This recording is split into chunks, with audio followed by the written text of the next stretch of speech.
नमस्कार, मैं हूं आपका दोस्त विजय विद्रोही। आप मुझसे जुड़ चुके हैं, इसके लिए आप सबका तहे दिल से शुक्रिया। और अगले 8-10 मिनट में आपसे जुड़े रहने की कोशिश करूंगा। तो एग्जिट पोल आ चुके हैं, एग्जैक्ट पोल आने बाकी हैं। एग्जिट पोल आने से कुछ लोग बल्ले बल्ले उछल रहे हैं और कुछ लोग दुखी होकर घर जाकर बैठ गए हैं। लेकिन ये एग्जिट पोल हैं, ये जनादेश नहीं है। जनादेश तो 4 जून को आएगा, जो वास्तव में जनता का आदेश होगा। ये तो कुछ लोग कह रहे हैं फलादेश है। कुल मिलाकर 7 टेक अवे क्या है इस एग्जिट पोल के, ये समझने की कोशिश करते हैं। अगर इस एग्जिट पोल को सही माने या नहीं माने, और मुझे संदेह क्यों हो रहा है, वो भी मैं अपनी तरफ से बताने की कोशिश करूंगा। सबसे बड़ी बात है, मुझे लगता है कि ये जनादेश नहीं है, ये फलादेश है। फल मिला इसलिए फल दे दिया गया। इस बात को और ज्यादा स्पष्ट करने की जरूरत नहीं है। सारे चैनल, सारे एग्जिट पोल एक तरफ और डीबी का एग्जिट पोल एक तरफ। डीबी इंडिया को सरकार बनते हुए दिखा रहा है और बाकी सारे पोल हैं, पोलस्टर हैं, सारे चैनल हैं, वो एनडीए गठबंधन को सरकार बनाते हुए दिखा रहे हैं। अब दोनों में से कोई एक ठीक हो सकता है। तो क्या डीबी भी ठीक हो सकता है? संभावना तो है, प्रोबेबिलिटी तो है। दूसरी बात है कि एक अजीब सी सिमिलैरिटी नजर आती है, जैसे कि तय हो गया हो कि 350 ले जाना है और एक दो को ने तय कर लिया हो कि 400 को छुआ देना है, तो जैसे तैसे छुआ दिया गया है। अब प्रधानमंत्री ने खुद एक टीवी चैनल के इंटरव्यू में कहा था, भाई 400 वाला जो बात कही थी, 400 पार, वो तो बीजेपी विपक्ष को फंसाने के लिए कहा गया था। यानी बीजेपी के नरेंद्र मोदी भी निश्चित नहीं थे, पूरे निश्चिंत नजर नहीं आ रहे थे कि 400 पार जा रही है। वो एक पॉलिटिकल चाल थी, एक चुनावी चाल थी, एक चुनावी रणनीति थी, एक साइकोलॉजिकल वॉर जीतने की स्थिति में थी और जनता के हलक में ये बात उतारने की थी कि बात 272 से तो बहुत ऊपर उठ गई है, वो तो 400 पार तक बात पहुंच गई है और जनता उस हिसाब से वोट दे। तो क्या ये चीजें पलट जाएंगी?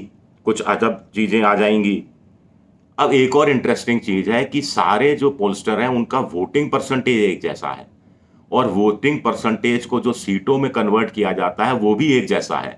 अब ये अजीब किस्म का, दुर्लभ किस्म का संयोग है। ऐसा होता नहीं है। या तो वोटिंग परसेंटेज वेरी करेगा, अगर वोटिंग परसेंटेज वेरी नहीं करेगा तो सीट का प्रोजेक्शन वेरी करेगा, क्योंकि वोटिंग परसेंटेज के आधार पर सीट का प्रोजेक्शन करना एक बड़ा टेढ़ी खीर है और उसमें बहुत सारे पोस्टर्स का बहुत कम एरर मार्जिन है, जिसमें ऊपर नीचे हुए हैं। ज्यादातर का वोटिंग परसेंटेज और सीटों का जो संख्या है वो अजीब तरह से एक नजर आती है, जो अपने आप में होता नहीं है, इसलिए शक हो रहा है।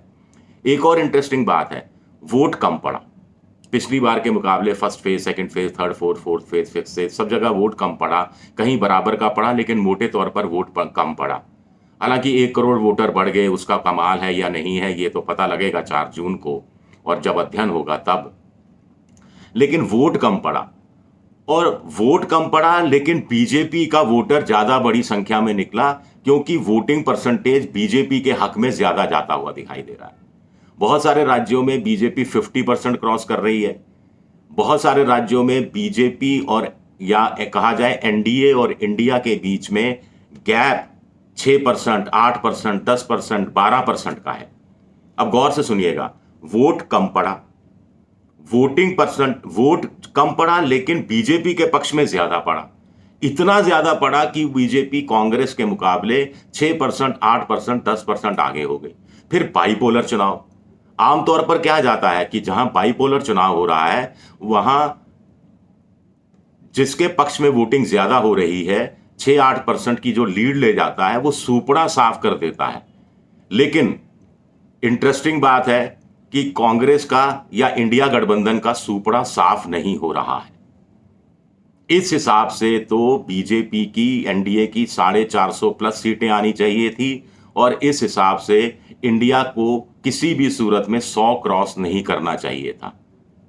अगर वो ये चीज सही है जो मैं आपको बताने की कोशिश कर रहा हूं, तो कुछ ना कुछ गड़बड़ है। 2-3 दुर्लभ किस्म के संयोग हैं जो एक साथ हो गए हैं, ऐसा होता नहीं है। ज्यादा से ज्यादा एनडीए को 410 शायद किसी ने दी हैं सीटें, मुझे ध्यान नहीं, 401, 410 ऐसी सीटें दी गई हैं। और ज़्यादा से ज़्यादा इंडिया गठबंधन को 201 सीटें दी गई हैं।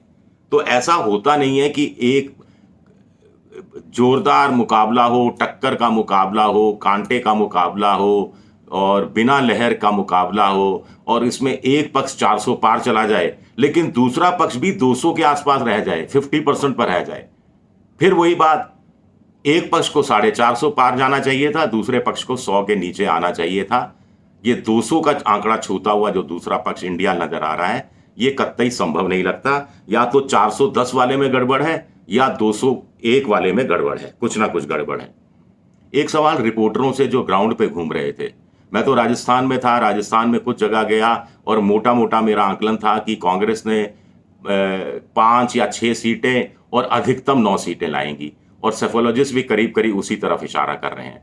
लेकिन साथी रिपोर्टरों से जो ग्राउंड पर थे, या तो नब्ज पहचानने में दिक्कत हुई या क्या हुआ कि इतने सारे रिपोर्टर ग्राउंड पे गए, किसी को भी प्रचंड लहर, प्रचंड आंधी, प्रचंड सुनामी ये क्यों दिखाई नहीं दिया? ये तो साफ साफ दिखना चाहिए था। हम आमतौर पर कहते हैं कि अंडर करंट विपक्ष के साथ होता है, सत्ता पक्ष के साथ लहर होती है। तो पहले चरण के चुनाव के बाद लहर नहीं दिखी, दूसरे चरण के बाद लहर नहीं दिखी, तीसरे चरण के बाद लहर नहीं दिखी, चौथे चरण के बाद लहर नहीं दिखी, पांचवें चरण के बाद लहर नहीं दिखी, छठे चरण के बाद लहर नहीं दिखी और सातवें चरण के बाद यानी एग्जिट पोल में अचानक से भूचाल आ गया, एक तरह से सुनामी आ गई एनडीए गठबंधन के पक्ष में। तो ये चीज थोड़ा गले उतरना थोड़ा सा मुश्किल नजर आता है। सातवीं बात है, जो जो बीजेपी के नेताओं ने कहा, जैसा जैसा कहा, जिस जिस राज्य के लिए कहा, वैसा वैसा होता चला गया। जैसा जैसा पीके ने कहा वैसा वैसा होता चला गया।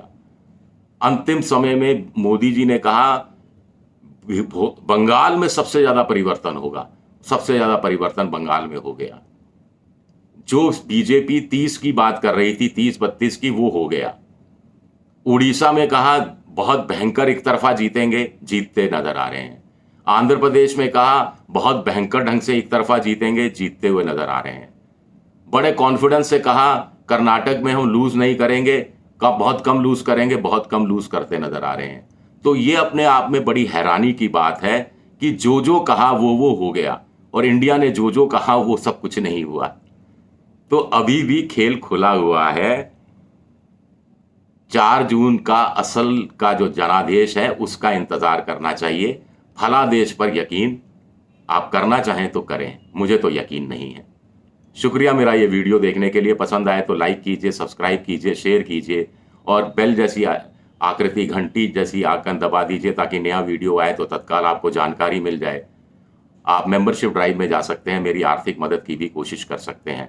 शुक्रिया आप सबका, बहुत बहुत शुक्रिया।